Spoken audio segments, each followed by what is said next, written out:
నమస్తే, నా పేరు తేజస్విని. బీసీఎన్ న్యూస్ కి స్వాగతం. ముందుగా ముఖ్యాంశాలు. విశాఖ సిఐఐ భాగస్వామ్య సదస్సులో 3 రోజుల్లో 13.25 లక్షల కోట్ల విలువైన ఒప్పందాలు, అంచనాలకు మించి 30% అధికంగా తరలివచ్చిన పెట్టుబడులు. టీటీడీ మాజీ ఏవీఎస్ఓ సతీష్ కుమార్ ది ముమ్మాటికి హత్యే, టీడీపీ పోలిట్ బ్యూరో సభ్యుడు వర్లరామయ్య ఆరోపణలు. సతీష్ కుమార్ అనుమానాస్పద మృతి కేసులో వైసీపీ నాయకులు నిరికించే కుట్ర, తీవ్ర స్థాయిలో మండిపడ్డ మాజీ ఎంపీ గోరంట్ల మాధవ్. మాజీ మంత్రి హరీష్ రావుపై మరోసారి తీవ్ర విమర్శలు గుప్పించిన తెలంగాణ జాగృతి అధ్యక్షురాలు ఎమ్మెల్సీ కవిత, పార్టీలో ఉంటూనే ద్రోహం చేశారని ఆరోపణ. ఆంధ్రప్రదేశ్ పారిశ్రామిక ప్రగతిలో విశాఖ సాగర తీరం సరికొత్త చరిత్రను లిఖించింది. రాష్ట్ర ప్రభుత్వం, సిఐఐ సంయుక్తంగా నిర్వహించిన 30వ భాగస్వామ్య సదస్సు అంచనాలకు మించి అద్భుత విజయాన్ని సాధించింది. రాష్ట్రానికి పెట్టుబడుల సునామీని తీసుకొచ్చింది. 3 రోజుల పాటు జరిగిన ఈ సదస్సులో ఏకంగా 13,25,716 కోట్ల విలువైన పెట్టుబడులపై ఒప్పందాలు కుదిరాయి. ఈ పెట్టుబడుల ద్వారా రాష్ట్రంలో 16,31,188 మందికి ప్రత్యక్షంగా, పరోక్షంగా ఉపాధి అవకాశాలు లభించనున్నాయని ప్రభుత్వం అంచనా వేస్తోంది. విశాఖపట్నం మొట్టమొదటిసారిగా ఒక బ్రహ్మాండమైనటువంటి ఒక ఈవెంట్ మనం జరుపుకున్నాం. ఇందులో కూడా మీరు చూస్తే 4,975 మంది పార్టిసిపేట్ చేశారు. ఇంతవరకు చరిత్రలో ఇంతమంది పారిశ్రామికవేత్తలు గాని, ప్రాస్పెక్టివ్ ఆస్పిరెంట్స్ గాని ఇంతమంది పార్టిసిపేట్ చేసే సందర్భాలు ఎప్పుడూ లేవు. గవర్నమెంట్ కూడా దగ్గర ఒక 500 మంది గవర్నమెంట్ పనిచేశారు. అందరూ కలిసి 5,587 మంది ఈ 3 రోజులు ఒక హిస్టారికల్ ఈవెంట్ జయప్రదించడానికి ముందుకు పోయారు.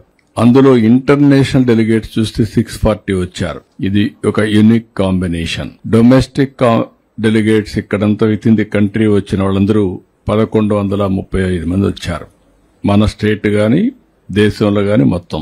ఈసారి వినూత్నంగా ఈ కార్యక్రమాన్ని నాలెడ్జ్ ఎక్స్చేంజ్ కూడా ఉపయోగించాం. నెట్వర్కింగ్, నాలెడ్జ్ ఎక్స్చేంజ్, B2B అనేక మార్గాలతో పోతే దీనికోసం 1,250 మంది ఇండస్ట్రీ లీడర్స్ వచ్చారు. డిప్లొమాట్స్ 185 వచ్చారు. అదే మరి ఏపీ గవర్నమెంట్ 612 మంది వచ్చి సెషన్లో పార్టిసిపేట్ చేశారు. స్పీకర్స్ 190 మంది వచ్చారు. ఎంఓయు పార్ట్నర్స్ 1,575 మంది వచ్చారు. ఇవన్నీ కూడా 41 సెషన్స్ పెట్టాం. 190 మంది స్పీకర్స్ తో దగ్గర 41 సెషన్స్ పెట్టాం. ప్లీనరీ సెషన్స్ ఒక 24, స్టేట్ సెషన్స్ 11, కంట్రీ సెషన్ 4 పెట్టాం. ఇంకొక పక్కన నేను దగ్గర 24 బయోలాటరల్ మీటింగ్స్ పెట్టుకున్నాం. ఎంఓయూస్ గాని, అదే మరి మీటింగ్స్ గాని, సబ్మిట్లో పార్టిసిపేట్ చేయడం కానీ 24 నేను పార్టిసిపేట్ చేశాను. బిజినెస్ మీటింగ్స్ 16 జరిగాయి. గవర్నమెంట్ డెలిగేషన్స్ మీటింగ్స్ 8 జరిగాయి. Europe delegation, Italy, Taiwan, Japan, Singapore, world economic forum, New Zealand, Mexico, ఈ విధంగా 8 జరిగాయి. దీని యొక్క అవుట్కమ్ చూస్తే దగ్గర 17 నెలలైంది ప్రభుత్వం వచ్చి. ఈ 17 నెలల ప్రభుత్వంలో 20 లక్షల ప్లస్ ఇన్వెస్ట్మెంట్స్ ని అట్రాక్ట్ చేయగలిగాం. ఇప్పుడు ఒక్క ఈ కాన్ఫరెన్స్ లో మాత్రం ఈ సబ్మిట్ లో మీరు చూస్తే 613 ఎంఓయూలు చేశారు. 13,25,000 కోట్ల రూపాయల పెట్టుబడులు వచ్చాయి. 16,31,000 మందికి ఎంప్లాయ్మెంట్ వచ్చే అవకాశం ఉంది. ఇవన్నీ కూడా మీరు చూసినప్పుడు దగ్గర 13,25,716 కోట్ల రూపాయలు 3 days లో సీరియస్ ఇన్వెస్ట్మెంట్ ని ఒక అవగాహనకు వచ్చాం. ఇక్కడికి వచ్చినప్పుడు నేను చాలా సార్లు, ఇది 7 సార్లు నేను ఇన్వెస్టర్స్ సబ్మిట్లు పెట్టాను, పార్ట్నర్షిప్ సబ్మిట్లు పెట్టాను. 30వ వర్షం ఇది. 30లో 7 సార్లు ఆంధ్రప్రదేశ్ని పెట్టాం. కానీ చరిత్రలో ఎప్పుడూ రానంత విధంగా ఈసారి వచ్చింది. విశాఖ సబ్మిట్ మీరు చూస్తే సూపర్ హిట్ అయింది. ఇదొక చరిత్ర, ఇదొక హిస్టారికల్ ఈవెంట్. పరకామణి చోరీ కేసులో ఫిర్యాదుదారు సతీష్ కుమార్ది ముమ్మాటికి హత్యేనని టీడీపీ పోలిట్ బ్యూరో సభ్యుడు వల్ల రామయ్య ఆరోపించారు. మంగళగిరిలోని టీడీపీ కేంద్ర కార్యాలయంలో ఆయన మీడియాతో మాట్లాడారు. పరకామణి చోరీ కేసు నిందితుడు రవికుమార్ కి అప్పటి టీటీడీ ఈవో ధర్మారెడ్డికి కేసును గతంలో దర్యాప్తు చేసిన పోలీసుల ప్రాణాలకు ముప్పు పొంచి ఉందని ఆయన ఆందోళన వ్యక్తం చేశారు. వీరికి తగిన రక్షణ కల్పించాలని ప్రభుత్వాన్ని కోరారు. సతీష్ హత్యను ఆత్మహత్యగా చిత్రీకరించాలని వైసీపీ నేత భూమన కరుణాకర్ రెడ్డి చూస్తున్నారని మండిపడ్డారు. సతీష్ కుమార్ ఓ పోలీస్ ఆఫీసర్ పరకామణి దొంగతనం కేసులో ఫిర్యాదితను. రవికుమార్ అనే పరకామణిలో పనిచేసే ఒక ఉద్యోగి స్వామివారి సొమ్ము కొట్టేస్తుండగా రెడ్ హ్యాండెడ్గా పట్టుకొని పోలీసులకు కంప్లైంట్ ఇచ్చాడు. ఆయన తర్వాత పరకామణిలో జరుగుతున్న ఆ కేసులో జరుగుతున్న వాస్తవాలన్నీ కూడా రాష్ట్ర ప్రజలందరికీ తెలుసు. ఆ కేసును ఏ రకంగా నీరుగార్చారు, దర్యాప్తు అధికారులు ఆ కేసును ఏ రకంగా నీరుగార్చారు, పెద్దలు ఇంటర్ఫీర్ అయ్యి ఆ కేసును ఎలా నీరుగార్చారు, తర్వాత ఏ రకంగా రాజీ చేశారు, ఇదంతా ఆ కేసు పూర్వపరాల్లోకి నేను వెళ్ళటం లేదు. ఇతను నిన్న చనిపోయినారు, హత్య గావించబడినాడు. అతని మరణం it's a clear case of murder. హత్య, వేరే ఆలోచన అక్కర్లా. పాపం ఎందుకో ఆయన భూమన కరుణాకర్ రెడ్డి గారికి వేరే ఆలోచన వచ్చింది. ఆయన అంటాడు, నిన్న పోలీసులు బట్టే వేధింపులు పడలేక సహించలేక అతను దుర్మరణానికి పాలైపోయాడు అంటాడు. నేను అడుగుతున్నా భూమన కరుణాకర్ రెడ్డి గారు, దుర్మరణానికి పాలయ్యాడు అని మీరు ఎలా చెప్పగలుగుతున్నారు? మీకు తెలుసా అతను చనిపోబోతున్నాడని? మీకు ముందే తెలుసా అతను చనిపోబోతున్నాడని? ఏం మాట్లాడతారా? మేము పరకామణి కేసులో నువ్వు దొంగవి, నువ్వు దొబ్బేసావు, సొమ్ము అంతా స్వామివారి సొమ్ము కొట్టేశావు, నొక్కేశావు, మింగేశావు అంటే నువ్వు నోరెత్తలేదు. ఆ కేసులో ఫిర్యాది హత్య గావించబడితే దాన్ని ఇండైరెక్ట్గా సూసైడ్గా మార్చాలని ప్రయత్నం చేస్తున్నావు. పాత్రికేయ సోదరులారా, మీరు కూడా ఒకసారి నా వైపు చూడాలి. మీరు హత్యని ఆత్మహత్యగా చిత్రీకరించడానికి ప్రయత్నం చేశారు భూమన కరుణాకర్ రెడ్డి గారు. ఆ రోజున వివేకానందరెడ్డి గారు ఘోరంగా గొడ్డలి పోట్లకు గురై చస్తే అది కూడా ఆత్మహత్యగా చిత్రీకరించడానికి ప్రయత్నం చేశారు. ఆత్మహత్య అన్నారు, ఏదో కింద పడన్నారు, రక్తం కక్కొని చచ్చారన్నారు, నానా రకాలుగా మాట్లాడినారు. ఎందుకంటే కంపారిజన్ వాళ్ళ మోడస్ ఆపరాండి, ఎంఓ అంటారు పోలీసులో, వాళ్ళ మోడస్ ఆపరాండి ఒకసారి గమనించాలి. ఇది ప్రక్కన పెడితే అతను ఆ కేసులో ఫిర్యాది ఫస్ట్ టైం 4వ తారీఖున అతను అటెండ్ అయినాడు.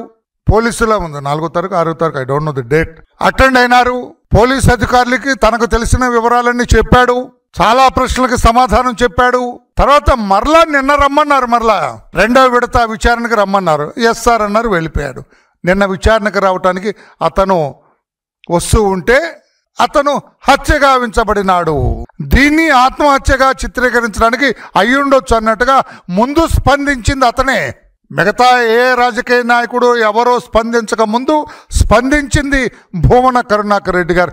This has to be noted. Note చేసి ఎవరు స్పందించలా. మాటికి స్పందించే అతను భానుప్రకాష్ రెడ్డి అతను స్పందించలేదు.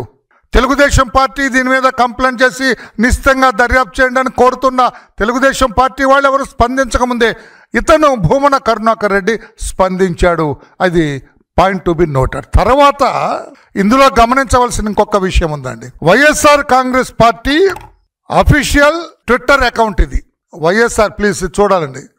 వైఎస్ఆర్ కాంగ్రెస్ పార్టీ అధికారిక ట్విట్టర్ అకౌంట్ ఇది. ఆశ దగా లేదు, ఇందులో మోసం లేదు. వాళ్ళ ట్విట్టర్ అకౌంట్లో వాళ్ళొక పోస్టింగ్ పెట్టినారు.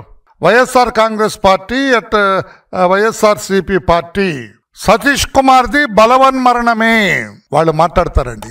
ఇందులో అన్ని వేళ్ళు కూడా వైసీపీలో ఉన్న ముఖ్య నాయకుల వైపు చూపబడుతుంది. పరకామణి కేసులో జరిగిన దొంగతనం వెనక ఎవరెవరున్నారని వేళ్ళు చూపిస్తే ఆ ఫింగర్స్ అన్నీ కూడా వైఎస్ఆర్ కాంగ్రెస్ పార్టీ పెద్ద నాయకుల వైపు చూపించబడుతున్న నేపథ్యంలో నిన్న సతీష్ కుమార్ ఘోరంగా హత్యకు గురి కాబడితే, హత్య చేయబడితే ఈ వైఎస్ఆర్ కాంగ్రెస్ పార్టీ ఈ అఫీషియల్ ట్విట్టర్లో వాళ్ళు పెడుతున్న దాని గురించి అందుకే ప్రెస్కి వచ్చింది. వీళ్ళు ఎందుకంత ఉలిక్కిపడ్డారు?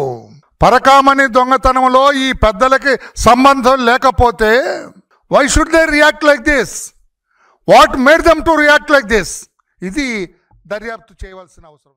సతీష్ కుమార్ అనుమానాస్పద మృతి కేసులో వైసీపీ నాయకులను ఇరికించే కుట్ర జరుగుతుందని, అందులో భాగంగానే ఎలాంటి ఆధారాలు లేకపోయినా సరే సతీష్ కుమార్ ది హత్యనంటూ ఎల్లో మీడియా టీడీపీ నిర్ధారణ చేసి తప్పుడు ప్రచారం చేస్తుందని మాజీ ఎంపీ గోరంట్ల మాధవ్ ఆగ్రహం వ్యక్తం చేశారు. అనంతపురంలోని వైసీపీ జిల్లా కార్యాలయంలో ఆయన మీడియాతో మాట్లాడుతూ ప్రభుత్వమే అఘాయిత్యం చేసి తమ పార్టీపై రుద్దాలను చూసినా ఆశ్చర్యపోనవసరం లేదన్నారు. ఈ కేసును సీబీఐతో విచారణ జరిపించాలని డిమాండ్ చేశారు. దుర్ఘటన తర్వాత రైల్వే పోలీసులు టీసీలు బోగీలో ఉన్న ప్రయాణికులను ఎందుకు విచారించలేదని ప్రభుత్వాన్ని ప్రశ్నించారు. హత్యనేని ప్రభుత్వం భావిస్తే ఇంతవరకు రైల్వే ప్రొటెక్షన్ ఫోర్స్ను కానీ, రైల్వే పోలీస్ ఆఫీసర్స్ను కానీ, రైల్లో ఉన్న టీసీలను కానీ, లేకపోతే ఆ ట్రైన్లో 54 మంది ప్యాసింజర్లు ఉన్నట్లు తెలుస్తూ ఉంది ఆ బాక్సులో, వాళ్ళను కానీ ఇంతవరకు ఏ ఒక్కరిని కూడా విచారించలేదు. ప్రభుత్వము ఏమి భావిస్తుందో ఏమి లేదో. చంద్రబాబు నాయుడు ఎన్టీ రామారావు చంపినది ఆయన్నే, దండలేసినది ఆయన్నే, ఇప్పటి వరకు ఓట్లను దండుకుంటున్నది ఆయన్నే. ఆ రకంగానే ఈరోజు ప్రభుత్వమే ఈ అఘాయిత్యానికి పాల్పడి మళ్ళీ ఎవరినెత్తిన ఈ కేసును వెయ్యాలి అన్న దుర్బుద్ధి కూడా ఈ ప్రభుత్వం చేస్తూ ఉంది అనటంలో ఎలాంటి సందేహం లేదు. సాయంత్రం 4కో 5కో ఏదో టైంలో తెలుగుదేశానికి సంబంధించిన పట్టాభి అనే వ్యక్తి ప్రెస్ మీట్ పెట్టి ఆ ప్రెస్లో స్ట్రైట్గా మా పార్టీ పైన నిందలు వేయటం జరిగింది. అంటే దాదాపు విచారణను కూడా వాళ్ళ చేతిలోకి తీసుకుని రెడ్ బుక్ రాజ్యాంగం మేరకు వారే ఇలాంటి కార్యక్రమాలకు శ్రీకారం చుడుతున్నారనడంలో ఎలాంటి సందేహం లేదు. రాష్ట్రంలో పోలీస్ వ్యవస్థకు, ప్రజల ప్రాణాలకు భద్రత కల్పించే పోలీస్ వ్యవస్థకే భద్రత లేకుండా పోయింది.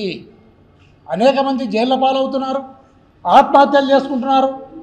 ఆత్మహత్యలు చేసుకోకుండా లేదా హత్యలు జరగకుండా ఈ సమాజంలో అన్ని వర్గాల ప్రజలకు భద్రతను కల్పించే పోలీసులకే భద్రత లేకుండా పోయింది, దిక్కు లేకుండా పోయిన పరిస్థితిని మనం చూస్తూ ఉన్నాం. ఇలాంటి దుర్భరమైన పరిస్థితి ఈ రాష్ట్రంలో ఎప్పుడు కూడా లేదు.